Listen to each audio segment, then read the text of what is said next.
Good morning, good morning, good morning. Maayong buntag maayong araw tanan. Imbag abigat maupay nga adlaw maradyaw nga adlaw madayaw nga adlaw sa tanan. Ating mga viewers, followers, and subscribers all over the world. Gising, bakod na. Ang iba maaga pang nagising, nagsimba. First mass, mahaba first mass. Mas masarap mas first mass no kasi yung mga katabi mo hindi pa hindi pa mabango ang yung minsan kasi amoy pabango pa talaga.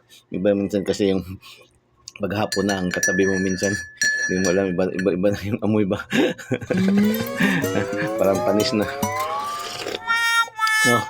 So, coffee time tayo with Kuya Dan.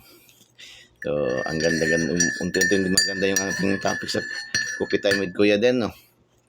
So, ngayon, pag-uusapan natin ang agree ba mo aning ingon nila nga uban coffee equals genius.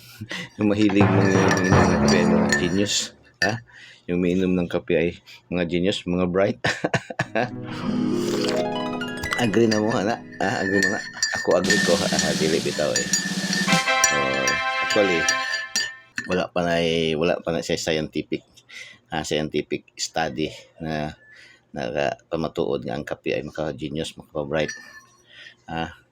Siguro lang sa akin lang natin pananaliksik, no? Kaya masasabi natin ang kape ay parang makapa-bright, makapa-knowledge. Tungod kay ang kape manggod tungod sa iyang caffeine makapa-sharp mind ba, makapa-alert to. Kabantay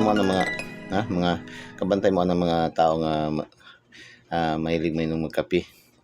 So, mga broadcaster na idaghan ana. Mga broadcaster. Pag nag-joke ka na ng kape pag natawa sa natapon na ilan siya, di ba? Sama ano nila mga meeting. Mga writer, no? Mga uban, nag-study, no? Sa mga library, naagi mga kape. Kay ang caffeine manggod ang kape tungod sa iyang caffeine sa kape makapa-alerto, no? Makapa-abli sa to mga nerve system labi na kung init-init pa jud kay mo init matong apil og tong lawas. Mga siya sama na yung mga yan kani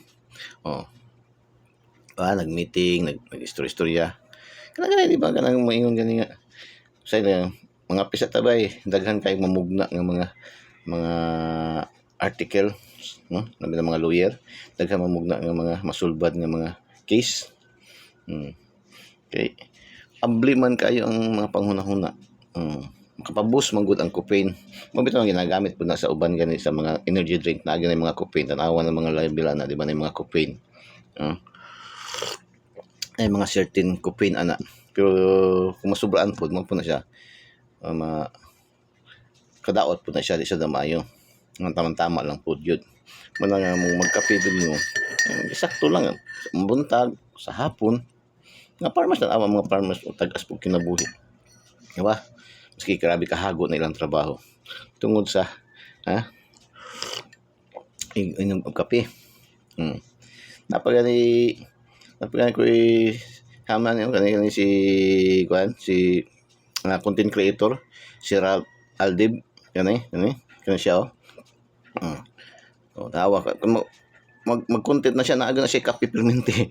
Na siya kape permente. Ralph kani po ni siya kani tawa no tutukig mayo na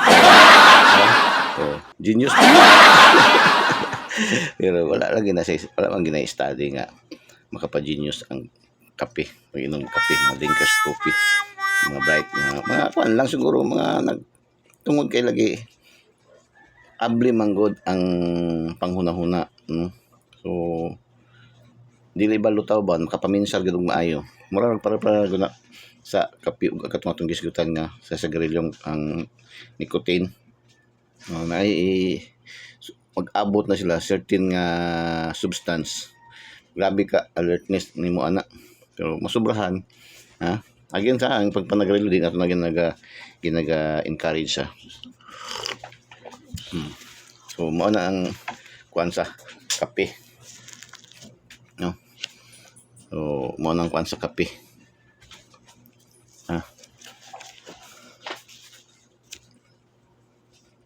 So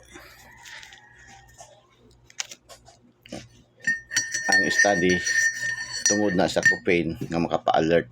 Pabito na ginagakuan po na sa mga vigil no, mga lamay, kape kay para dili katulgon. Mao po na siya. So dili walay study ng kuan walay study nga. Walay study nga makapa-genius yun na wala na siya mga concrete nga basihan pa no, wala pa na siya. So, mo na siya ang kuan sa kape no. Kaya kami manginginom may dito kape. Mga advantage gyud compare sa mga bright.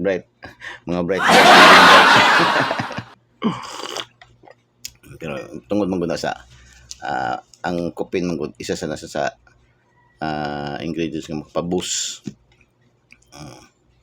Ginagamit mga writer, nga panghimog mga film, mga night shift, mainom gyud og kape para wala ang katulgon. Okay, kapa-open man gud. So, mga siya. Okay, shout out sa ating mga ibinigay kahapon no.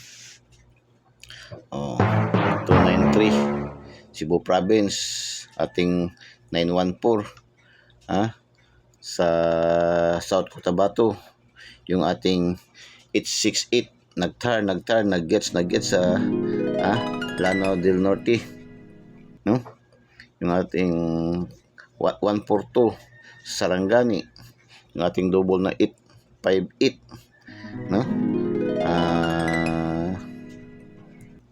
Negros 898 sa Jinsan. Negros pa rin no, Negros 898 Jinsan. 293 Davao de Oro. So shout out sa mga kagets sa national. Agabi na ako gahapon og maka Grand Slam tagahapon ba kay alas 2 kuha nato 142 no, ating ibinigay is 421 sa ating Good Vibes. Tapos pagka alas 5 193 binigyan natin 931 sa Good Vibes gihapon. Good Vibes. Pagka alas 9 955 man lang anang ina hindi na ako maka Grand Slam agi lang po ta Grand Slam sa una, di ba? Okay, for today's araw ng linggo, Sunday, pizza 25 January 25, 2026. Shout out 814 817 861 409 516 429 529. Atong Good Vibes 214 163 863 103 561 329 523. Mga Good Vibes no. Atong padouble 989 949 909 889 662 667 665 ako 666 grabe ang 660 660 665 667 662 grabe 989. So muna ito ang coffee time with Kuya Den. Good luck and God bless. Bye bye. Juice Mabalos. I love you.